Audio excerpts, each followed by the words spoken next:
Diane Winters stood in the middle of Jake Thompson's backyard, her manicured finger jabbing toward his newly installed swimming pool, her voice reaching a pitch that could shatter the pristine blue water's surface. Her designer sunglasses slicked down her nose as she screamed about property lines and HOA violations. Jake, still dripping from his interrupted morning swim, stood stunned as three police officers, one of whom was clearly Diane's husband, Officer Kent Winters, flanked her like personal security. This pool is illegal, and as of today, it belongs to the Sunnyside Estates Homeowners Association, Diane proclaimed, waving a folder stuffed with papers that she claimed were legal documents. My husband has brought these officers to ensure you comply with the seizure notice. The neighbors who had gathered along the fence line gasped. Mrs. Patel from next door was already filming on her phone, and old Mr. Reeves across the way was shaking his head in disbelief. Jake's 11-year-old daughter, Emma, peered from behind the sliding glass door, her swim goggles still perched on her forehead, confusion and fear evident in her eyes. Jake took a deep breath, water droplets still falling from his hair. Diana followed every requirement for this pool. Out of all the permits, I received HOA approval 3 months ago, and this is absolutely within my property line. Diane's perfectly lipstick mouth twisted into a smirk.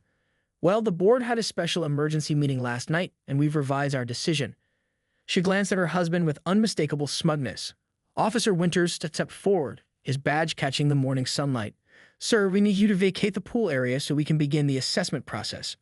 The other two officers shifted uncomfortably, exchanging glances that suggested this wasn't standard procedure. One officer, whose nameplate read Rodriguez, cleared his throat. Just to clarify, we're here to keep the peace during a civil dispute, not to enforce any pool seizure. Jake, despite his confusion and growing anger, noticed the hesitation in Officer Rodriguez's voice. Something wasn't right. He'd also noticed that Mrs. Patel's phone was still recording, capturing every word of this bizarre confrontation. I'd like to see these documents, Jake said calmly, extending his hand toward the folder Diane was clutching. They'll be filed with the county by this afternoon, Diane snapped, pulling the folder back against her chest. Kent, tell him he needs to comply. Officer Winters stepped forward, his face betraying a flicker of uncertainty. Jake, don't make this difficult. My wife is the HOA president, and what she says goes in Sunnyside Estates. Jake's daughter, Emma, had ventured outside now, standing close to her father. Dad, they can't take our pool, can they? We just got it finished last week. The genuine fear in his daughter's voice ignited something in Jake. He moved to this neighborhood after his divorce specifically because it had seemed like a perfect place to raise Emma, safe, friendly, with good schools. He had followed every rule, paid every fee, and jumped through every hoop the HOA had put in front of him.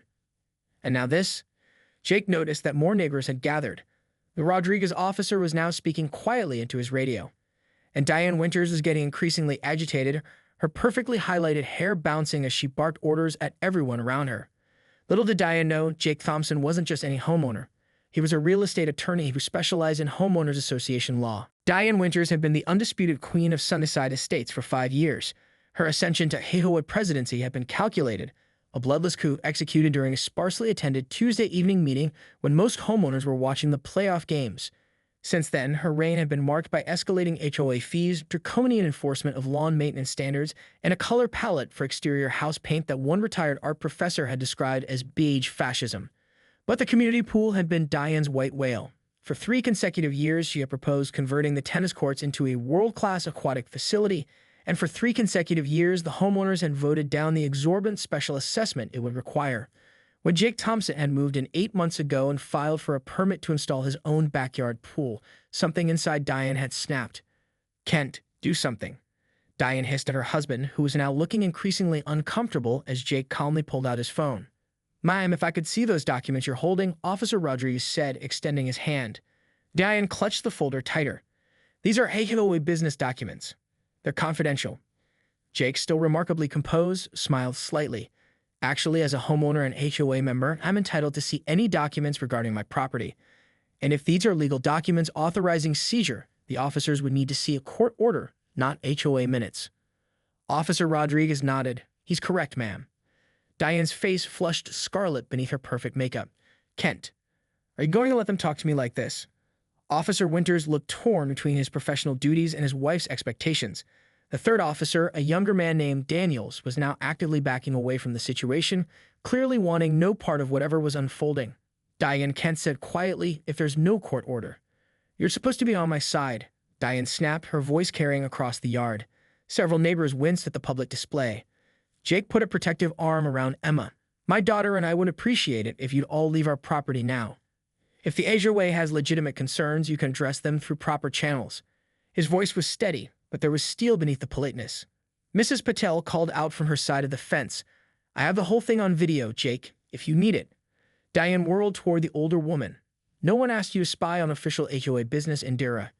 Standing in my own garden isn't spying, Mrs. Patel replied coolly, and bringing police to intimidate a homeowner doesn't seem like official business to me. The crowd of neighbors murmured in agreement. Diane could feel control of the situation and possibly her iron grip on the HOA slipping away. She needed to regain the upper hand. There are multiple covenant violations here, she declared loudly. The pool exceeds the permitted recreational installation size by at least 2 feet on each side. The water feature creates excessive noise pollution, and the blue tile border doesn't conform to the approved color palette for Sunnyside Estates. Jake raised an eyebrow. Interesting claims.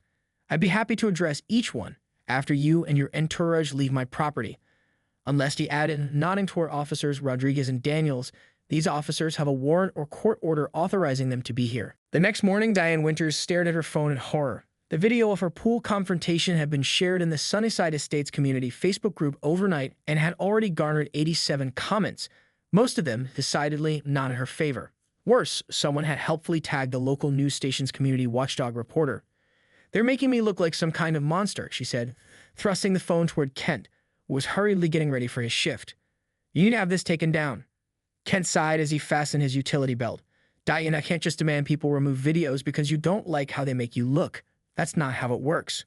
But you're a police officer, and that means I have to be extra careful about abusing my position, Kent replied, an edge creeping into his voice. Yesterday was already pushing it. Captain wants to see me this morning, and I doubt it's to commend me on my community relations. Diane set her jaw. So you're abandoning me too? Just like everyone else? Her voice trembled slightly. I spent years making this neighborhood perfect, and they all turn on me the minute someone challenges my authority. Kent paused, looking at his wife with a mixture of concern and exasperation. Di, do you hear yourself? Authority? You're an HOA president, not a monarch. Diane flinched as if she'd been slapped. Kent had always been her steadfast supporter, her enforcer when homeowners got difficult. This new hesitation in him was unsettling. I have a meeting with the board at noon, she said, smoothing her already immaculate blouse. They'll back me up. They always do. But as Kent left for work with just a perfunctory kiss on her cheek, Diane felt a flutter of uncertainty. She spent the morning furiously preparing her case against Jake Thompson, printing out covenant regulations and highlighting relevant passages, creating a timeline of his alleged violations. She needed to be bulletproof for this meeting. When she arrived at the community center's conference room for the noon meeting, however, something was immediately off. All 6 board members were already seated, and conversations stopped abruptly when she entered. Harold Feng, the board treasurer, would meet her eyes. Diane, said Margaret Whittaker, the vice president who had always been Diane's reliable second in command. We're glad you're here. Please have a seat. Diane remained standing. I prepared a complete breakdown of the Thompson violations and a proposed resolution plan. She began distributing her meticulously prepared folders.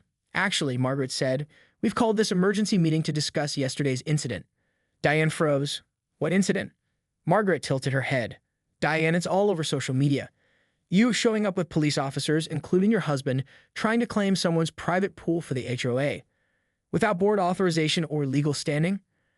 I was enforcing our covenants, Diane insisted, feeling sweat prickling under her silk blouse. Harold finally looked up.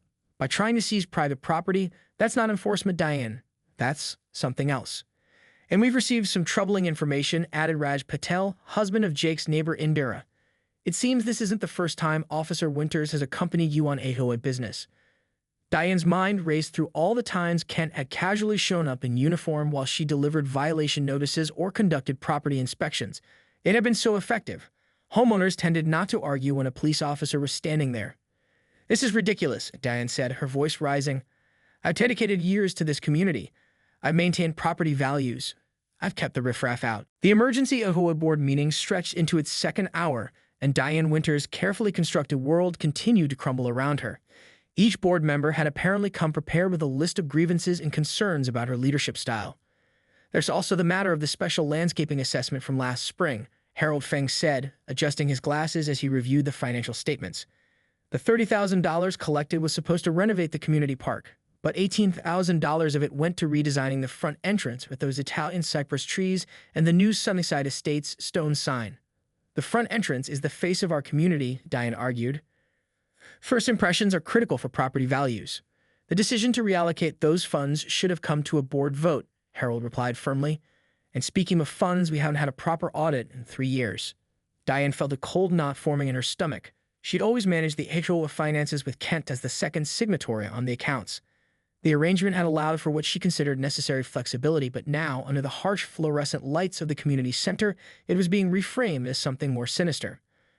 "Are you accusing me of something, Harold?" she asked, her voice dangerously quiet. "I'm stating facts," the treasurer replied, unflinching, "and suggesting we need greater financial transparency going forward." Margaret Whittaker cleared her throat. "Diane, there's more. We've received 7 formal complaints about selective enforcement of covenant regulations." "Meaning what, exactly?" Diane snapped. "Meaning," Raj Patel interjected, "that the Andersons' unapproved garden gnome collection resulted in daily fines while the Carmichaels' unauthorized gazebo received a waiver." He paused meaningfully. "The Andersons opposed your pool proposal last year. The Carmichaels supported it." Diane felt her face heating up. "That's absurd. Each situation is unique and Margaret continued as if Diane hadn't spoken. "There's the matter of Jake Thompson's pool." "Yes, let's talk about that," Diane said, seizing what she thought might be her opportunity to regain control. "He clearly exceeded the—" "We've reviewed his application materials," Margaret interrupted. "Every document was properly filed. Every permission was granted. Every specification was within guidelines." She leveled her gaze at Diane. "You signed off on them yourself 3 months ago." The room spun slightly as Diane tried to process this. She had no memory of approving Thompson's pool. She would never have. And then it hit her. 3 months ago had been the week of her sister's wedding in Scottsdale. She left a stack of pending approvals with Margaret, trusting her to reject anything controversial. "You approved it," she said to Margaret, feeling betrayed. "I processed applications according to our regulations," Margaret replied evenly. "That's my job as vice president." "The real issue," Raj continued, "is that you attempted to use your husband's position as a police officer to intimidate a homeowner and make a baseless claim on his private property, and potentially expose the HOA to significant legal liability," added Harold. "I was trying to get us the community pool we've always wanted," Diane insisted, hearing the weakness in her own argument. "By stealing someone else's?" Margaret asked incredulously. Diane looked around the table, searching for any sympathetic face, any ally. She found none. "In light of these concerns," Margaret said formally, "the board has voted to suspend you from your position as president, effective immediately, pending a full investigation of these matters." Diane felt as if she'd been plunged into ice water. "You can't do that. There has to be a community vote to remove me." "Check the bylaws," Harold said quietly. "Article 7, Section 3. The board can suspend an officer for cause with a 2/3 majority vote." It was unanimous, Diane. The next 72 hours passed in a blur for Diane Winters. The suspension from her HOA presidency was just the beginning. By Wednesday evening, Kent had been placed on administrative leave pending an internal affairs investigation into misuse of police authority. By Thursday morning, 3 different news outlets had picked up the story, complete with the damning video footage of Diane's pool confrontation. By Thursday afternoon, social media had bestowed upon her a new title, Pool Patrol Karen. Diane hadn't left the house since the board meeting. She called in sick to her part-time job at the real estate office. She'd drawn the blinds and ignored the doorbell. Now, sitting on her kitchen island with a barely touched glass of Chardonnay, she jumped at the sound of keys in the front door.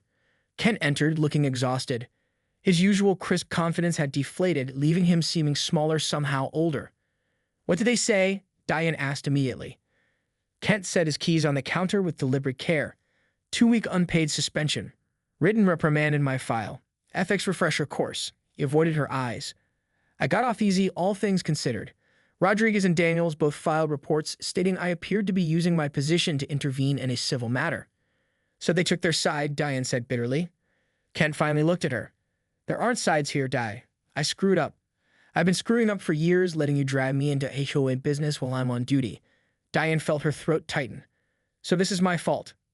"I'm responsible for my own actions," Kent said wearily. "But yes, you've been pushing boundaries for years and I've been letting you. We both know it." The silence between them stretched uncomfortably. Through the kitchen window, Diane could see Mrs. Patel working in her garden, deliberately not looking toward the Winters' house, though Diane knew the older woman was acutely aware of their presence. "I've been thinking," Kent said finally. "Maybe we should consider moving." The words hit Diane like a physical blow. "Moving? You can't be serious. This is our home, our community. Is it? Kent asked quietly. Because from where I'm standing, it looks like a community that's finally had enough of us. And frankly, I don't blame them. Tears sprang to Diane's eyes. After everything I've done for this neighborhood. What exactly have you done for the neighborhood, Diane? Ken interrupted, his voice uncharacteristically sharp. Raised fees, created arbitrary rules, turned neighbors against each other, made people afraid to paint their front doors without permission. I maintained standards, Diane cried. I protected property values. At what cost? Kent ran a hand through his graying hair. We have no friends here, Di. Did you realize that? Not one person has called to check on us since this all blew up. Not one. The truth of his words sank into Diane like a stone. She tried to think of anyone in Sunnyside Estates she could genuinely call a friend. Not an ally in HOA politics, not someone she cultivated for their vote or their influence, but an actual friend. She came up empty. I need some air, Kent said after another long silence. I'm going for a walk. In the neighborhood? Diane asked, suddenly alarmed at the thought of him facing their neighbors alone. Yes, in the neighborhood, Kent replied with a trace of his old firmness. These are still our neighbors, Diane, and it's time I started acting like I'm one of them, not above them. As the door closed behind him, Diane was left alone with thoughts she'd been avoiding for days.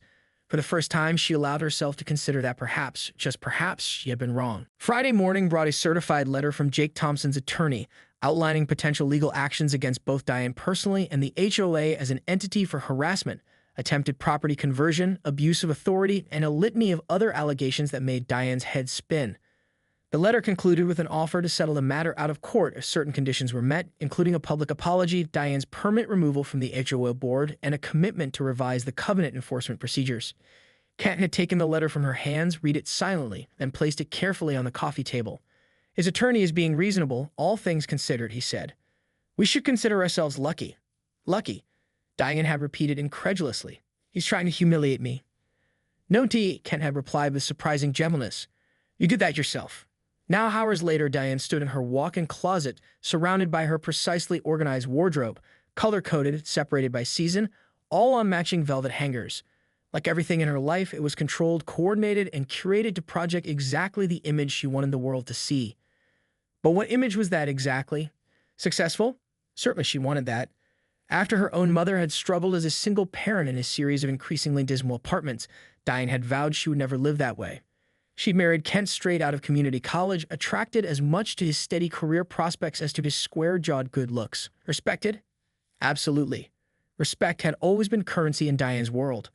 When they'd moved to Sunnyside Estates 12 years ago, she'd immediately identified the HOA as the fastest route to community status.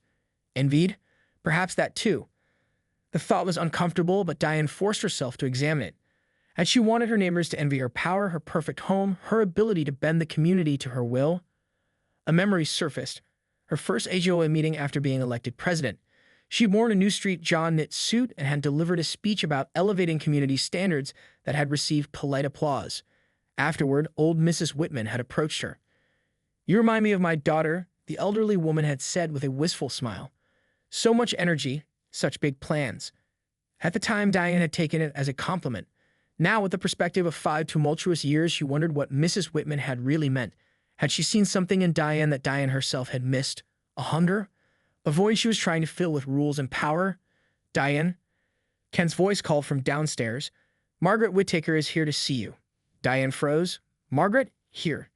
She checked her reflection quickly. She looked terrible with puffy eyes and no makeup, but there was no time to fix it. Taking a deep breath, she descended the stairs. Margaret stood awkwardly in the foyer, holding a manila envelope. She looked different somehow, more assertive, more comfortable in her own skin. Was this what stepping out of Diane's shadow had done for her? I can leave you two to talk, Ken said, already backing toward his home office. Actually, Margaret said, I'd prefer if you stayed, Officer Winters. This concerns you too. Kent nodded, remaining where he was. The board has reviewed Mr. Thompson's settlement offer, Margaret began without preamble. We voted to accept it with some minor modifications. Diane felt her jaw tighten. Without consulting me. You're suspended, Diane, Margaret reminded her. And frankly, given that your actions created this legal exposure, the board felt your input might not be objective. What modifications? Kent asked before Diane could respond. Margaret handed him the envelope. We've agreed to the public apology and the covenant review. We've also agreed that Diane should resign from the board entirely. And if I refuse, Diane challenged. Margaret met her gaze steadily. Then the HOA's insurance won't cover your legal expenses when Mr. Thompson. Saturday morning arrived with unseasonable warmth, as if the universe were conspiring to remind Diane Winters of the community pool she coveted and the private pool that had triggered her downfall. She sat alone on her immaculate patio, nursing a cup of coffee gone cold, watching the neighborhood come alive around her. The Johnsons' teenage boys were washing their car in the driveway, music playing too loudly from a portable speaker. Last month, Diane would have marched over to remind them about the noise ordinance section of the community guidelines. Today, she simply noted that their laughter carried pleasantly on the spring air. Across the street, the Wilsons were installing a basketball hoop above their garage. A clear covenant violation, recreational equipment was to be installed in rear yards only, out of street view. Diane felt a reflexive urge to document the infraction, then caught herself. What did it really matter? Would a basketball hoop genuinely affect anyone's property values? Her phone buzzed with a text from Kent. Meeting running long. Should be home by noon. Thought any more about Jake's offer? She hadn't thought about much else. The settlement terms had haunted her through a sleepless night, particularly the public apology. The thought of standing up at community meeting, admitting her wrongs, asking for forgiveness, it made her physically ill. Yet the alternative was worse. Jake Thompson's attorney had made it clear. Without a settlement, they would pursue full legal action, including potential criminal charges for attempted property theft and misuse of police authority. Kent's career, already damaged, would be destroyed. Movement caught her eye, a familiar figure walking briskly down the sidewalk. Mrs. Patel, in her weekend walking clothes, a small dog trotting beside her. Before Diane could retreat inside, the older woman had spotted her and surprisingly altered her course toward Diane's yard. Diane stiffened as Mrs. Patel approached the patio. They had never been friends, especially after Diane had cited the Paddles 3 times for their excessively aromatic cultural cooking, claiming food odors were a public nuisance. "Good morning, Diane," Mrs. Patel said, her tone neutral but not hostile. "Mrs. Patel," Diane replied cautiously. "Indira, please." The older woman gestured to the empty chair beside Diane. "May I?" Bewildered, Diane nodded. "I thought you might like some company," Indira said as she settled into the chair, her small dog curling at her feet. It can't have been an easy week. Diane waited for the gloating, the recriminations, but none came. Instead, Indira gazed thoughtfully around the patio. "You have a beautiful home," she said simply. "You've always had an eye for design. I admired those planters you installed last summer." The unexpected compliment left Diane momentarily speechless. "Thank you," she finally managed. Indira smiled slightly. "You know, when my husband and I moved here 15 years ago, I was on the landscaping committee. I had all these ideas about communal vegetable gardens and native plant installations." She chuckled. The HOA president back then, Robert something, shot down every suggestion. Too messy, too unconventional, too different. Diane shifted uncomfortably, recognizing her own reasoning and Robert's long-ago objections. "I was so angry," Indira continued. "I felt powerless, invisible. I stopped attending meetings, stopped trying to contribute." She looked directly at Diane now. "I wonder sometimes what our community might be like if people like me hadn't given up, if we'd stayed engaged, found ways to work together despite our differences." The quiet observation hung in the air between them. Diane felt a strange sensation. Was it shame? Regret? Or perhaps something more complex, recognition of a path not taken? "Why are you telling me this?" she asked finally. Indira's eyes were kind but unflinching. "Because I think you have a choice to make, Diane. Not just about Jake's settlement offer, but about who you want to be in this community going forward." Diane bristled slightly. "If you're suggesting I simply disappear." "Actually," Indira interrupted gently, "I'm suggesting the opposite. I'm suggesting you might find a way to use your considerable talents to build something here, rather than control it." As the words sank in, Diane felt something shift inside her. A door opening to a possibility she hadn't considered. Not exile, not surrender, but transformation. "I should continue my walk," Indira said, rising. "But Diane, whatever you decide about the settlement, know that people can change their minds about you if you give them reason to." As Diane watched Indira and her little dog continue down the sidewalk, something remarkable happened. For the first time in years, she felt a sense of possibility rather than dread when she thought about her neighbors. The quarterly Sunnyside Estates community meeting was standing room only. Residents who hadn't attended in years had turned out, drawn by the promise of drama, by the agenda item simply titled "Resolution of Thompson Pool Incident." Diane Winters sat in the second row, Kent beside her, both dressed in the subdued business casual that had become their uniform since the suspension. Margaret Whittaker called the meeting to order efficiently, handling the routine business with a confident ease that Diane couldn't help but admire. When it came time for the main event, Margaret nodded toward Diane. "Mrs. Winters has requested time to address the community," she announced. "The floor is yours, Diane." The walk to the podium felt like the longest journey of Diane's life. She could feel every eye on her, could sense the anticipation, perhaps even a hunger for her humiliation. Her prepared statement trembled slightly in her hands. "Good evening," she began, her voice initially unsteady but gathering strength. "Most of you know why I'm standing here. 10 days ago, I made a terrible mistake. I abused my position as HOA president. I attempted to intimidate a neighbor using my husband's profession, and I made a baseless claim on private property." She looked up from her notes, forcing herself to meet the community's gaze. "There's no excuse for my behavior. I was wrong. I am deeply sorry." The room was utterly silent, but I realize now that this wasn't an isolated incident, Diane continued. "For 5 years, I've approached this community as something to be controlled rather than nurtured. I've enforced rules without considering their purpose. I created an atmosphere of fear rather than cooperation." She paused, swallowing hard. "I lost sight of what matters in a neighborhood. Not property values or perfect lawns, but people, connections, support." In the back of the room, Diane spotted Indira Patel, who gave her a small, encouraging nod. "As part of the settlement with Mr. Thompson, I've resigned from the HOA board. That's appropriate, and I accept it. But if you'll permit me, I'd like to offer something back to this community." She took a deep breath. "I'm proposing the creation of a Sunnyside Estates Community Foundation, a separate entity from the HOA, focused on bringing neighbors together rather than policing them apart." A murmur rippled through the crowd. "I've already secured commitments from local businesses for an initial funding of $10,000, Diane continued. "This foundation would support neighborhood improvement projects, community events, and emergency assistance for residents in need. I'm volunteering to organize it, but I don't need to lead it. I'm simply offering my skills in the service of rebuilding what I helped break: trust, community, connection." She looked directly at Jake Thompson, seated in the front row. "Mr. Thompson has agreed that, in lieu of the financial settlement he could rightfully claim, he would accept this foundation as restitution, if the community approves." Jake stood. "That's correct. I believe Mrs. Winters' proposal has merit, though obviously community input would be essential to its structure and governance." For a tense moment, the room remained silent. Then, surprisingly, Mr. Reeves raised his hand. The elderly widower had been a frequent target of Diane's violation notices for his less-than-manicured lawn. "I have a question for Mrs. Winters," he said, his voice gravelly but clear. "This foundation, would it consider helping seniors who can't manage all the maintenance the HOA requires?" Diane nodded. "That would be exactly the kind of initiative we could support. A volunteer corps for lawn care, minor repairs, whatever is needed." Mrs. Chen, whose request to install solar panels Diane had fought for months, spoke up next. "And what about sustainability projects? Energy efficiency upgrades that don't fit the current aesthetic guidelines?" "Those two," Diane agreed. "The foundation would work with the HOA on updating guidelines for the modern world we live in, not just preserving property values." Gradually, the questions shifted from skeptical to constructive.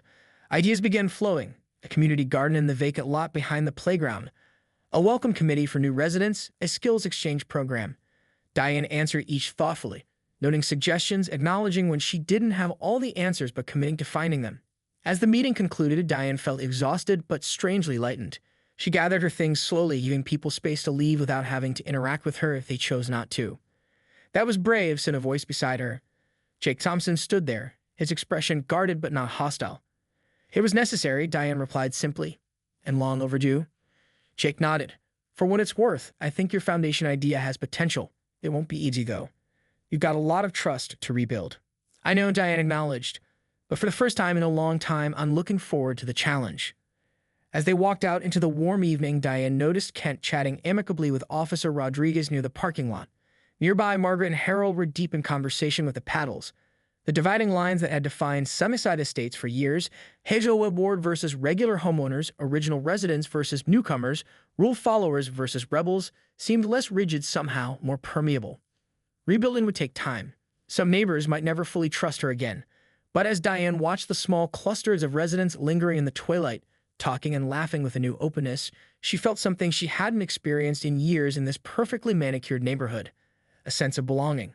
The community pool she obsessed over for so long suddenly seemed insignificant compared to what was truly worth building.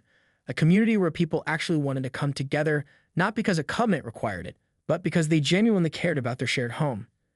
Diane Winters, former HOA tyrant, smiled as she joined the conversation, ready to listen more than she spoke, a new skill she was only beginning to appreciate.